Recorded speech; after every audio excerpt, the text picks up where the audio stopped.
bibili. Yan. Biyak na natin yan. Pres, biyakin mo ko, Pres. I am also ready.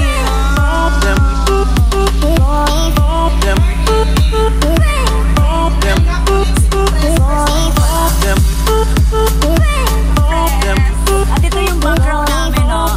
Guys!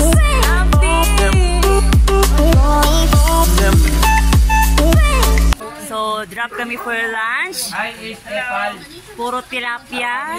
Then, nakapag-durian ulit. With President Manny Pascual at ang aming mentors, Team Synergy Corps.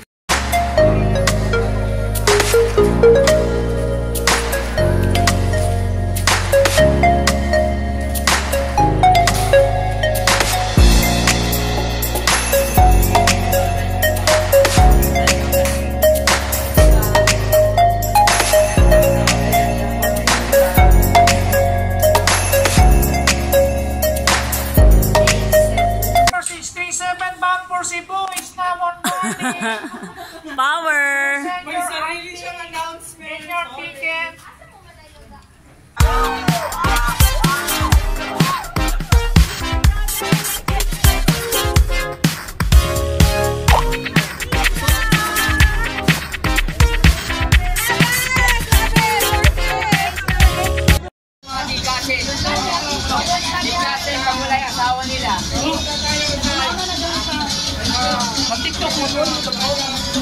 Upline, hello. Grabe na experience.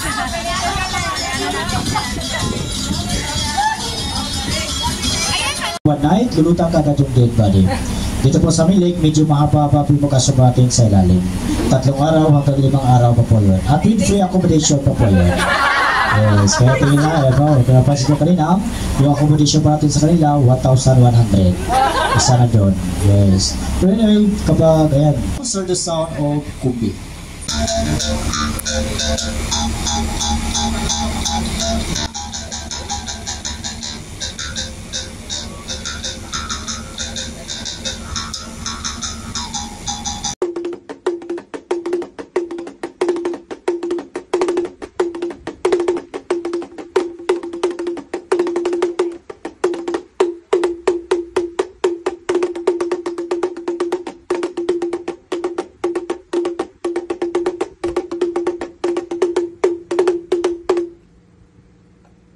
The sound of Tonongong, and now the sound of the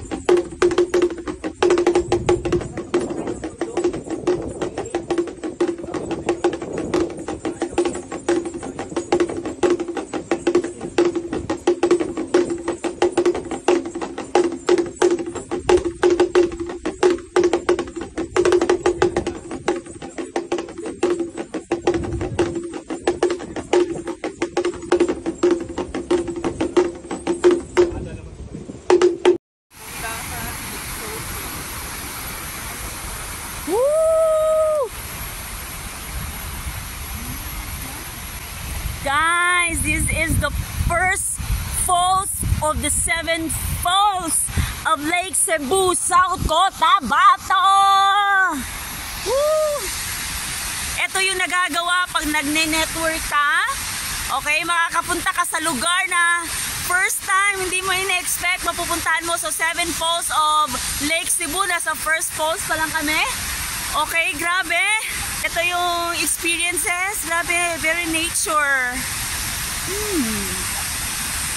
And I'm with one of the top earner of Unified Products and Services. I'm with Bon Carlo Aujero, a nurse by profession. O, diba? Grabe. Kaya humataw ka na, ha? Para makapunta ka sa mga lugar na mga magaganda like this. O, diba? So, this is just a travel with pleasure.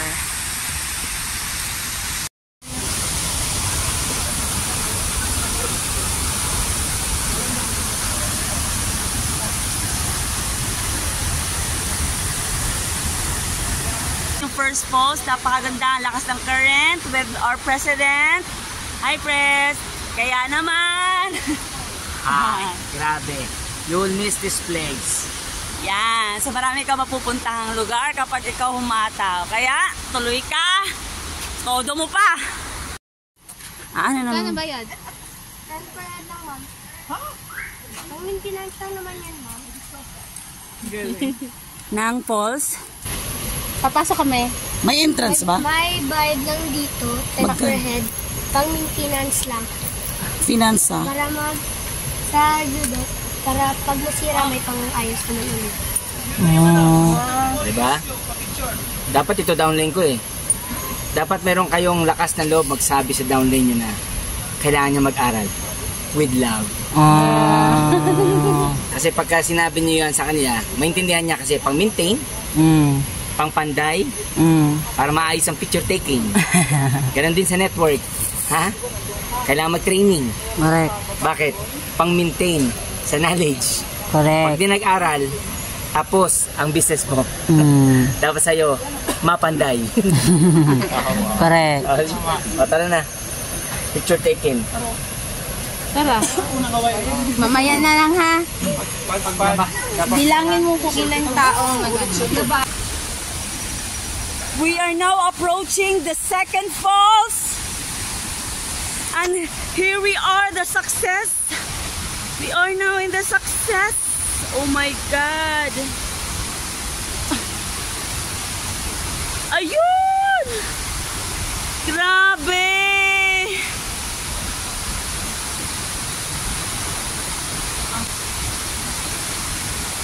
At sila po ang nakarating sa success. Congratulations!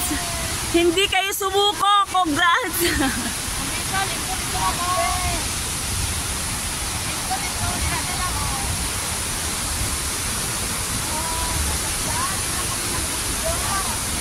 ABC ba tao, tinitingnan nyo pagka binibigit.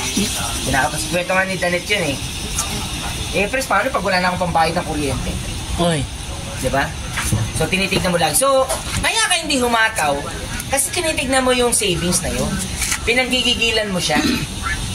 Dapat hindi. Kahit tapusin ka, diskartehan mo yun. Either mangungutang ka, kahit may pera ka, mangungutang ka para masettle mo yung bills mo. Diba?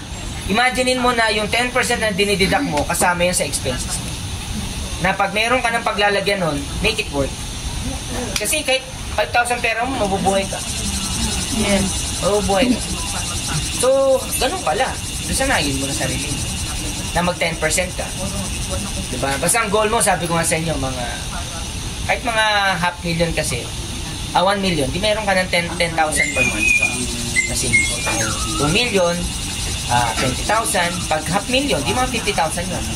Kaya dito sa Jensen, mga 20,000, maganda na buhay mo, di ba?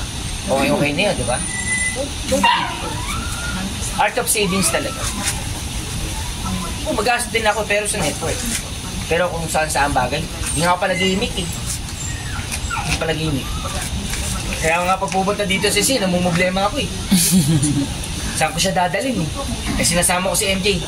Hanap na nga napupuntahan. Tayo. Kasi hindi ko alam, hindi ako palagana. Si Para, sasama ako dyan. Kaya sama-sama lang ako lagi sa kanya. O saan sila. Pero kung ako yung magagamit, masyadong yung focus ko sa business. Ito, network. Okay ako dito. Masaya ako nakikipagkwento. Yun ang buhay ko. Kaya kung nandito ka na rin sa networking, ito na mundo mo. Lalo na experience mo ng kumita. Ano lang, extra mile lang. Tapos yung savings mo, wag na yung papakailangan. Kahit kita mo ngayon 10,000, 11,000, 10,000, basta anything. Basta save. Pag may pera ka ng ganyan, may right kang tumaya later on. Meron kang tumaya sa isang business, di ba? Kasi ang tawag doon, investment mo na, di ba? So, tumaya ka dito. Ngayon, pag kumikita yung investment mo, ikunin mo ulit yun, dito lang ulit yun. So, dito, hataw ka na naman. Di ba yung story nga ng, di ba, merong janitor, pag ano niya, napamanahan niya, anak niya ng $8 million. Di ba na yung story na gano'n? Di ba, security guard. Paano nangyari yun? Kasi nga, inipon niya nga yung savings niya, yung pera niya. Tapos in-invest niya, inimpok niya na nagro-roll ng interest. Kaya lumaki ng gano'n. Hindi yung lumaki kasi nang nakaw siya. nag-ipon siya ng pera. Tapos namuhay lang siya kung ano yung natural na pamumuhay niya. Basta ang mindset niya, magsasave siya para sa family niya. I-guess nyo? Ayun ang malabo. Sanayin nyo lang yung gano'n. Ha? Okay? Yes, pre. Lamig Sana na. tayo sa third pulse. Oh,